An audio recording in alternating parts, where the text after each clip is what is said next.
ప్రపంచ దేశాల్లో అలాగే భారతదేశంలో ఉన్నటువంటి నా ప్రియ సహోదరి సహోదరులందరికీ క్రీస్తు నామంలో మీ అందరికీ శుభాలు చెల్లించుకుంటూ ఉన్నాను. ఈరోజు ప్రత్యేకించి మీ అందరికీ కూడా ఒక ప్రత్యేకమైనటువంటి 2 వీడియోలతో నేను పాస్టర్ ప్రవీణ్ పగడాల గారి మరణ వార్తను గురించినటువంటి కొన్ని విస్తుపోయే నిజాలు అని సోషల్ మీడియాలో విపరీతంగా రన్ అవుతూ ఉన్నటువంటి కొన్ని వీడియోల ఆధారంగా కొంతమంది మతోన్మాదులు చేస్తూ ఉన్నటువంటి ఆ యొక్క ఆరోపణలు నేను చూసి చాలా ఇబ్బంది పడుతూ నేను బాధపడుతూ ఈరోజు ఈ యొక్క స్పందన తెలియజేస్తూ ఉన్నాను. ప్రియ సహోదరి సహోదరులారా, ఈ మాట కాస్త మీ అందరూ అర్థం చేసుకునండి. వాళ్ళందరూ మాటలు ఎలా మాట్లాడుతున్నారు అంటే, ఆ పాస్టర్ గారు ఎక్కడో మద్యం కొన్నట్టుగా, ఆ మద్యం కొన్నది కాస్త కొంత దూరం వెళ్ళిన తర్వాత బైక్ ఒక దగ్గర ఆపి, అలాగే ఆయన త్రాగినట్టుగా, ఆ మద్యం తాగినటువంటి మత్తులోనే ఆ బైక్ నడిపినట్టుగా, ఆ బైక్ నడిపిన ఆ యొక్క మత్తులోనే యాక్సిడెంట్ జరిగినట్లుగా అందరూ చిత్రీకరిస్తున్నారు. అయితే ఈ 2 వీడియోలను మనం ఒకవేళ గమనించినట్లయితే, ఆ వీడియోలలో ఇద్దరు ఎస్ఐ సుబ్బారావు గారు మరియు ఆ టీ స్టాల్లో ఉన్నటువంటి పనిచేసినటువంటి అబ్బాయి ఇద్దరు కూడా వాళ్ళు మాట్లాడినటువంటి మాటల్లో ఎక్కడ కూడా అండి ఆయన త్రాగినట్టుగా, ఆయన మద్యం సేవించినట్టుగా ఎక్కడ ఒక్క మాట అయినా సరే మాట్లాడలేదు. అయితే చాలా మంది ఈరోజు యూట్యూబుల్లో ఎలా పెడుతున్నారు అంటే, కొంతమంది ప్రత్యేకించి దీనికోసమే ఛానల్స్ పెట్టినట్టున్నారండి. ఈ ఛానల్స్ లో వాళ్ళు ఏం చెప్తున్నారు అంటే, ప్రవీణ్ పగడాల గారు మద్యం సేవించారు, మద్యం సేవించే బండి నడిపారు, మద్యం సేవించి బండి నడిపినందుకే ఆయన యాక్సిడెంట్ కి గురయ్యారని చాలా చాలా చాలా ఆరోపణలు చేస్తూ ఉన్నారు. నేను అడుగుతాను, వీళ్ళల్లో ఈ ఇద్దరిలో కనీసం ఒక్కరైనా ఆ బండి ఆపినందుకు, ఆ బండి ఆపి ఆ పక్కన కూర్చున్నప్పుడైనా సరే కనీసం ఈయన నీరసంగా ఉన్నది, నీరసించి ఆయన ఉన్నాడని చెప్పారు. కానీ ఇద్దరిలో ఏ ఒక్కరు కూడా ఏమంటే కొంచెమైనా ఆలోచించాలి కదండి. ఆ ఇద్దరిలో ఒక్కరైనా సరే ఆయన మద్యం సేవించాడో, ఆయన దగ్గర విపరీతమైనటువంటి దుర్వాసన వస్తుందని ఇద్దరిలో కనీసం ఒక్కరైనా చెప్పారంటారా? చెప్పలేదు. మీరు ఒకవేళ ఆలోచించండి. మొదటిగా ఎస్ఐ సుబ్బారావు గారు ఏం మాట్లాడారో, ఆ మాట్లాడినటువంటి మాటలలో ఎంతవరకు నిజం ఉందో, ఆయన ఏవైనా సరే కనీసం ఈయన గురించి ఎక్కడైనా సరే కానీ నెగిటివ్ గా మాట్లాడా ఒకసారి మీరు చూడండి. పాయింట్లో ఉండగా అక్కడ ఎదర ఒక ఆయన పడిపోయాడండి. పడిపోయేటప్పటికి పబ్లిక్ లేపి కూర్చోబెట్టారు. అక్కడికి వెళ్ళి సీన్లోకి వెళ్ళానండి. సీన్లోకి వెళ్తే అతను కూర్చొని ఉన్నాడు. ఏంటి ఏమన్నా దెబ్బలు తగిలేని అడిగానండి. దెబ్బలు తగలేదని చెప్పాడండి. తగిలితే ఆ తర్వాత అతను ఇతనికి ఇక్కడికి వచ్చాడు. వచ్చిన తర్వాత ఈ పార్క్లో కూర్చున్నాడు. పార్క్లో కూర్చునేటప్పుడు అతను పరిస్థితిని చూసేటప్పటికి అతను బాగా అలిసిపోయినట్టున్నాడు. జర్నీ చేస్తాం వల్ల అలిసిపోయినట్టున్నాడు. దాని మీద ఇక్కడ 2-3 గంటలు ఇక్కడే కూర్చున్నాడు బాబు. కూర్చున్న తర్వాత మేము డ్యూటీ ఇంకా దిగుతా ఉన్న టైంలో అతన్ని లేపితే వాటర్ ఇచ్చామండి. వాటర్ ఇస్తే వాటర్ తాగి మొహం కొడుకుని పక్కనే ఉంటే టీ వాటర్ దగ్గరికి తీసుకెళ్ళామంటే టీ తాగాండి. టీ తాగిన తర్వాత నేను వెళ్ళిపోతాన్నాడు. ఏమండి వెళ్ళిపోతాక మీరుంటూ లైటు లేదు, చీకట్లో వెళ్ళాలంటే కష్టంగా ఉంటుంది కాబట్టి మరి లైట్ ఏమైనా బిగించుకోమని చెప్పాము. చెప్తేప్పుడు ఇంతలోగా వాటర్ అతను కాడ వచ్చాడు. వాటర్ అతను వచ్చిన తర్వాత, బాబు దీనికి లైట్ కొద్దిగా ఏదో తాడుతో కట్టు, నేను వెళ్ళిపోతాను అంటున్నాడు. ఎదరికెళ్ళి మామూలుగా రిపేర్ చేయించుకుంటాడు అని చెప్పామండి. ఇంతలోగా అతను దారం తీసుకొచ్చి కట్టాడండి.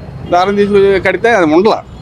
ఇంతలోకి నేను మా క్యాబిన్లో ఏమైనా వైరు మొక్క ఏమైనా ఉంటుందేమో తీసుకొస్తా నేను వచ్చానండి. అతను కూడా వైరు మొక్క కోసం వెళ్ళాడు. ఈ టైంలో అతను వెళ్ళిపోయాడు. సార్ అప్పటికే లైట్ పగిలిందా మీరు చూసే టైంకి? మా అక్కడికే పైన ఉందండి. అప్పుడు కూడా 4 ఫోటోలు తీసేటప్పుడే లైటు ఊడిపోయి ఉందండి. అంటే పగలలేదు, ఎదర చెట్టు మట్టి ఊడిపోయి ఉందండి. సార్ ఏంటి సార్ అప్పుడు మీరు అతను కింద పడున్నప్పుడు చూసిన అతని సిచ్యువేషన్ ఎలా ఉంది అసలు? అప్పుడు అతను కామ్గా ఉన్నాడండి. అంటే నీరసంగా ఉన్నాడు. నేను అనుకుంటాం అతను జర్నీ చేస్తాం వల్ల, లాంగ్ జర్నీ చేశాడు కదా, హైదరాబాద్ నుంచి వస్తాం వల్ల నీరసంగా ఈ జర్నీలో ఎండలో వడగాలుపు తగిలి అతను నీరసంగా ఉన్నాడు అన్నట్టుగా నేను అనుకుంటున్నానండి. అంటే మీడియాలో రకరకాల ప్రచారాలు జరుగుతున్నాయి కదా, అతను అలా ఉన్నాడు ఇలా ఉన్నాడు ఇంకోటి అని రకరకాల ప్రచారాలు. అతను ప్రవర్తన చాలా సైలెంట్గా ఉందండి. సైలెంట్గా కూర్చున్నాడు. ఇప్పుడు ఏదన్నా డ్రింక్ చేసినా ఈ ఇష్టం వచ్చిన వాగుతూ మాట్లాడుతూ అది జరుగుతుంది. అతను ఏమీ లేదండి, సైలెంట్గా కూర్చున్నాడు. అతను పరిస్థితిని బట్టి అనుకున్నాడు. అతనికి ఏమన్నా వెళ్తేమో బాగోలేదేమో అని అనుకుంటున్నానండి నేను. ఎన్ని గంటలు మీరు అక్కడ చూసారు, ఎంతసేపు ఇక్కడ ఉన్నాడు? అక్కడ 5:20 జరిగిందండి. 5:20 జరిగిన తర్వాత ఇక్కడ 10 నిమిషాలకు వచ్చి కూర్చున్నాడండి. ఆ తర్వాత 8 గంటల దాకా ఇక్కడ ఉన్నాడు. 8 గంటల దాకా ఇక్కడ ఉన్నాడు. మీరు అడిగారా ఎవరండి మీరు, ఏంటి వివరాలు ఏమన్నా అడిగారా ఆయన్ని? ఎవరండి? ఆయన మీరు వివరాలు ఏమన్నా అడిగారా? మేము అడగలేదండి, మేము వివరాలు అడగలే. ఎక్కడి నుంచి వస్తున్నానంటే హైదరాబాద్ నుంచి వస్తున్నానని చెప్పాయండి. ఇంకేం చెప్పలేదు సార్, నేను అడగలేదు ఆయన. మరియు టీ స్టాల్ లో పనిచేసినటువంటి అబ్బాయి కూడా మీరు గమనించినట్లయితే ఆ అబ్బాయి వీడియో కూడా ఒకవేళ మనం వీక్షించేటట్లయితే గనక ఆ అబ్బాయి మాట్లాడుతున్న మాటల్లో కూడా మీరు గమనించండి. ఆ అబ్బాయి కూడా ఏమంటున్నాడంటే, ఆయన చూసినప్పుడు గాని, ఆయన మాట్లాడినప్పుడు గాని, అక్కడ కూర్చుని నేను టీ ఇచ్చినప్పుడు గాని ఆయన ఎక్కడా మద్యం సేవించినట్లుగా లేదు, ఆయన ఓన్లీ నీరసంగా ఉన్నాడు అని మాత్రమే చెప్పాడు. మీరు ఈ వీడియో కూడా ఒకసారి చూడండి.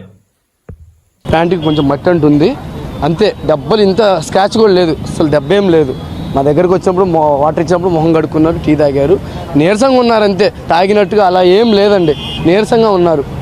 ఇది అంటే ఇక్కడి నుంచి అంటే కట్టేలోపు వెళ్ళిపోయారని చెప్తున్నారు. ఎంతసేపు కూర్చున్నారు, ఏం చెప్పారు? మీతో ఏమైనా మాట్లాడారు? ఏం చెప్పారు? నాతో ఏం మాట్లాడలేదు. ఎస్ఐ గారితో మేము ఉన్నాను, పక్కన ఉన్నాను. ఎస్ఐ గారు అడుగున్నారు ఎక్కడికి వెళ్ళాలి అది అడుగున్నారు, రాజమండ్రి సైడ్ వెళ్ళాలని చెప్పారు. సరే అని చెప్పేసి దారం కడతామని చెప్పేసి ఇక్కడ కూర్చున్నారు, అక్కడే కూర్చున్నారు, బండి మాత్రం అక్కడే పెట్టున్నారు. సీసీ కెమెరా మొత్తం రికార్డ్ అయి ఉంటుంది. అది సార్ జరిగింది. గమనించారండి, ఈ 2 వీడియోలు మీరు చూసినప్పుడు ఈ 2 వీడియోలో కూడా ఇద్దరు మనుషులు, వీళ్ళిద్దరూ కూడా పాజిటివ్ గానే మాట్లాడారు. కానీ ఈ పాజిటివ్ థింక్ ఎవరికి ఖచ్చితంగా అర్థం కావడం లేదు అంటే మతోన్మాదులకి అర్థం కావడం లేదండి. దీని గురించి చాలా మంది ఏమని కామెంట్స్ పెడుతున్నారంటే, ప్రవీణ్ పగడాల గారు మద్యం సేవించి బైక్ నడిపి ఆ యొక్క యాక్సిడెంట్ కి గురయ్యారు అని చాలా మంది అబద్ధాన్ని, అలాగే అబద్ధం మాత్రమే చెప్పి అబద్ధం మాత్రమే అందరికి ఇది మొత్తం అందరికి ఇది ప్రచారం అయ్యేలాగా చేయాలని ఒక ఉద్దేశం కలిగి ఉన్నారని మనకి 2 వీడియోల్లో అర్థమవుతుంది. నేను అందరినీ ఒక మాట అడుగుతానండి, అసలు ప్రవీణ్ పగడాల గారు ఒకవేళ మద్యం సేవించారు అని చెప్పాల్సింది ఎవరు? నిజానికి ఇది బయటికి తీసుకురావాల్సినటువంటి వ్యక్తులు ఎవరు? మీరు బాగా గమనించండి. ఆయన ఒకవేళ చనిపోయిన తర్వాత అక్కడ నుంచి తీసుకొని వెళ్ళి పంచనామా చేసినటువంటి పోలీసులు కనీసం ఈ మాట బయట పెట్టారా? లేదు. అయితే ఎవరైనా సరే అక్కడికి తీసుకొని వెళ్ళిన తర్వాత ఇంచుమించు ఆ శవం అనగా క్షమించండి, ఆ మృతదేహం ఆ యొక్క రాజమండ్రి GH హాస్పిటల్లో ఉన్నంత వరకు కూడా ఎవరికైనా సరే, ఇంతమంది తన చుట్టూ ఉన్నారు కదా, మరి తన చుట్టూ ఉన్నటువంటి ఆ చుట్టూ ఉన్న వ్యక్తులకి ఈ దుర్వాసన రాలేదా? ఇది కాకుండా నేను ఇంకా మాట్లాడాలి అంటే గనక అక్కడ పోస్ట్ మార్టం చేసినటువంటి డాక్టర్స్ అయినా ప్రవీణ్ పగడాల గారు మద్యం సేవించారని ఎవరికైనా చెప్పారా? సో ఈ మాటలు ఎవ్వరు రాలేదు, అసలు ఎవరు మాట్లాడలేదు. కానీ అనేక మంది ఒక పాస్టర్ గారి కుటుంబం మీద, పాస్టర్ గారి మీద విపరీతంగా నిందలు వేస్తున్నారండి. ఏమన్నా నాకు తెలియగడుగుతున్నాను, ఎవడో ఒక పనికిమాలినోడు పాస్టర్ అని చెప్పుకుంటూ అనేకమైనటువంటి దుర్వ్యాపారాలు చేస్తూ ఈ యొక్క దురలవాట్లకి ఎవడో ఉంటాడు తప్ప అందరూ అలా ఉండరు. అయితే ప్రవీణ్ పగడాల గారి మీద ప్రత్యేకించి నిందలు వేయడానికి గల కారణం ఏంటి అంటే గనక, ఈ రోజు క్రైస్తవులను ఏదో విధంగా అనగదొక్కాలి, క్రైస్తవులను ఏదో విధంగా నీచంగా చూడాలి, క్రైస్తవులు అనే వాళ్ళని పూర్తిగా ఎదగకుండా చేయాలని ఒక ఉద్దేశం తప్ప వీరు మరి ఇంకేం చేయాలనండి ఆలోచన. ఒక మాట ఆలకించండి. నేను ఇది ఇంకా విస్తుపోయే నిజం ఏంటి అంటే గనక, ప్రవీణ్ పగడాల గారు నిజంగా మందు కొట్టేటటువంటి అలవాటు ఉందా లేదా అని అడిగే మరొక వ్యక్తి ఎవరో తెలుసా? తన భార్యను అడగాలి. తన భార్య ఒకవేళ తన బిడ్డలని మీరు అడిగేటట్లయితే, నిజంగా ప్రవీణ్ పగడాల గారు ఇంతకు ముందు మందు కొట్టే పాపం ఇంటికి వచ్చేవాళ్ళ, లేకపోతే మందు కొట్టే ప్రసంగాలు చేసేవాళ్ళ, మందు కొట్టే చర్చిలకు వెళ్ళేవారా, మందు కొట్టే అనేక మంది మధ్యలోకి వెళ్ళి ప్రసంగాలు చేసేవాళ్ళని ఒక మాట అడిగితే మీకు నిజం తెలిసిపోయేది. అయితే ఆయనకి ఇంతకు ముందు ఎప్పుడూ లేదు. మరి ఇప్పుడే ఈ చనిపోయినటువంటి పరిస్థితి వచ్చేటప్పుడే అందరూ కావాలని కోరుండి అతనిపై వేస్తున్నటువంటి నిందలు ఈ రోజు ఆ కుటుంబం ఎంత కృంగిపోతుందో, ఎంత కృషించిపోతుందో అది ఆలోచించకుండా ఇన్ని మాటలు మాట్లాడుతున్నారు మీ అందరూ. ఇది ఎంతవరకు న్యాయం అండి? ఇది ఎంతవరకు ఇది సబబు చెప్పండి. ఈ రోజు నేను అంటాను, ఒక క్రైస్తవుడు, ఒక క్రైస్తవ బోధకుడు చనిపోతే మీరు ఇంతలాగా ఒక్కొక్కరు మాకు ఇష్టం వచ్చినట్టు మాట్లాడుతున్నాం అని చెప్పేసి కామెంట్లు పెడుతున్నారు, ఈ యొక్క సోషల్ మీడియాలో విపరీతంగా పోస్టులు పెడుతున్నారు. నేను అంటాను, ఇదే పరిస్థితి, ఇదే విధమైనటువంటి యాక్సిడెంట్ ఒకవేళ ఇదే పరిస్థితి ఒకవేళ మీ యొక్క కుటుంబాల్లో వస్తే మీ స్పందన కూడా ఇలాగే ఉంటుందా? గమనించండి. ఎందుకంటే ఎవరం గొప్పోళ్ళం కాదు, ఎవరం కూడా ఈ భూమి మీద గొప్పోళ్ళం కాదు. ఈ రోజు ప్రతి ఒక్కడు కూడా ఈ ఉన్న ఆధిక్యతను బట్టి నేను గొప్ప అని చెప్పుకుంటే చెప్పుకోవచ్చేమో కానీ ఒక పాస్టర్ గారు చనిపోతే, ఒక బోధకుడు చనిపోతే, ఒక అద్భుతమైనటువంటి వ్యక్తి చనిపోతే ఆ వ్యక్తి మీద ఇన్ని రకాలుగా నిందలు వేయడం అనేది కరెక్ట్ అయినటువంటి విషయం కాదండి. గమనించండి, నేను ఇంతగా ఎందుకు బ్రతిమలాడుతూ వేదన పడుతూ చెబుతూ ఉన్నాను అంటే మీలో ప్రతి ఒక్కరికి కూడా చైతన్యం అని మాట్లాడుతున్నారు. ఎవరికి తోచినట్టు వాళ్ళు మాట్లాడేసుకుంటున్నారు. వ్యూస్ పెరగాలని మాట్లాడుకుంటున్నారు, వాళ్ళకు ఉన్నటువంటి సబ్స్క్రైబర్లు పెరగాలని మాట్లాడుకుంటున్నారు. అంతేకాని ఒక నిండు ప్రాణం పోయింది కదా, ఆ నిండు ప్రాణం పోవడానికి, ఆ నిండు ప్రాణం పోయినందుకు ఎక్కడైనా సరే కనీసం బాధపడుతున్నాడా? ఇంతకు ముందు నేను ఒక వీడియో చూసాను. ఆ వీడియోలో కూడా ఏమనిపించిందంటే పాస్టర్ అజయ్ బాబు గారిని నెక్స్ట్ చంపేసేది నిన్నే అని చెప్పి ఆయనకి సపరేట్ గా పోస్టులు పడుతున్నారంట. ఆయనకి సపరేట్ గా కొంతమంది కాల్స్ చేసి బెదిరిస్తున్నారంట. బ్రదర్స్, మీ అందరికీ చెప్పే మాట ఏంటి అంటే గనక యేసుక్రీస్తు ప్రభువారి యొక్క సేవ నిమిత్తం ఏ పాస్టర్ గారైనా, ఏ సేవకుడైనా వచ్చాడంటే మొదటగా గుర్తించుకోవాల్సిన విషయం ఏంటో తెలుసా? సేవకు వచ్చేటప్పుడే చావుకు సిద్ధమై వచ్చాం. మీ అందరూ మరొకసారి గమనించండి. సేవకు వచ్చిన ప్రతి ఒక్క క్రైస్తవుడు, సేవకు వచ్చిన ప్రతి ఒక్క సేవకుడు మీరు గమనించాలి. సేవకు వచ్చిన నాటి నుంచి నేటి వరకు మా బ్రతుకులు ఎలా ఉన్నాయి అంటే కత్తి మీద సాములా ఉన్నాయి. మీరు అనుకోవచ్చు కొంతమంది కార్పొరేట్ సేవకులు ఉన్నారు కదండి, కార్పొరేట్ సేవకులను బట్టి మేము ఎలా మాట్లాడుతున్నాం అని అనుకోవచ్చేమో, కానీ అందరూ సేవకులు అలా కాదు. ఒక పూట తిని మరొక పూట తినకుండా సేవ చేసే వాళ్ళు కూడా చాలా మంది ఉన్నారు. మరి ఈరోజు వాళ్ళందరినీ మీరు ప్రత్యేకించి పట్టించుకోకుండా ఎవడో ఒకడు తప్పు చేశాడని, ఎవడో ఒకడు అనవసరంగా ఇతరులను ఇబ్బంది పెట్టాడని, ఎవడో ఒకడు డబ్బులు పోగేసుకుంటున్నాడని వాడిని బట్టి మిగతా వాళ్ళందరినీ అంచనా వేయడానికి సో మీకు అది కరెక్ట్ కాదని నేను మరొకసారి వినవించుకుంటూ ఉన్నాను. చూడండి, ఎవరి మతం వాళ్ళది, ఎవరి ఇష్టం వాళ్ళది, ఎవరి భావన వాళ్ళది, ఎవరి యొక్క ఆలోచనలు వాళ్ళవి. అంతేగాని ఒకరిని ప్రత్యేకించి మీరు ఇది చేయకూడదు, మీరు ఇది చెయ్యాలని చెప్పేసి చెప్పడానికి మీరెవరు సార్? అయితే ఆయన కుటుంబం ఎంత ఈ రోజు రోధిస్తూ ఉందో, ఆయన కుటుంబం ఎన్ని ఇబ్బందుల పాలవుతుందో, వీలైతే ఆయన కుటుంబానికి ఆయన చనిపోయినందుకు ఆయన కుటుంబానికి కాస్త ప్రోత్సాహంగా ఉండాలి తప్ప, ఆయన చనిపోయినందుకు ఏమైనా ఆదరణకరమైన మాటలు అందించాలి తప్ప ప్రతి ఒక్కరు ఎవరికాలు డబ్బాలు కొట్టుకుంటున్నారు. ప్రతి ఒక్కరు కూడా చూడండి, గమనించండి, సోషల్ మీడియా ఆన్ చేస్తే చాలు ఒక పాస్టర్ గారి మీద బురద చల్లడానికే చూస్తున్నారు. నేను అంటాను, పాస్టర్ గారి మీద ఈరోజు బురద జల్లేస్తున్నావు, మరి రేపొద్దున నీ పరిస్థితి ఎలాగైతే, రేపొద్దున్న నీకు ఎలాంటి దుస్థితి వస్తే నీ కుటుంబం ఎంత నలిగిపోతుందో, నీ కుటుంబం ఎలాగా బజారును పడుతుందో ఒకసారి ఆలోచించుకున్నావా? నేను ఎవరి కుటుంబాలు కూడా బజారు పడిపోవాలని ఆలోచించి మాట్లాడటం లేదండి.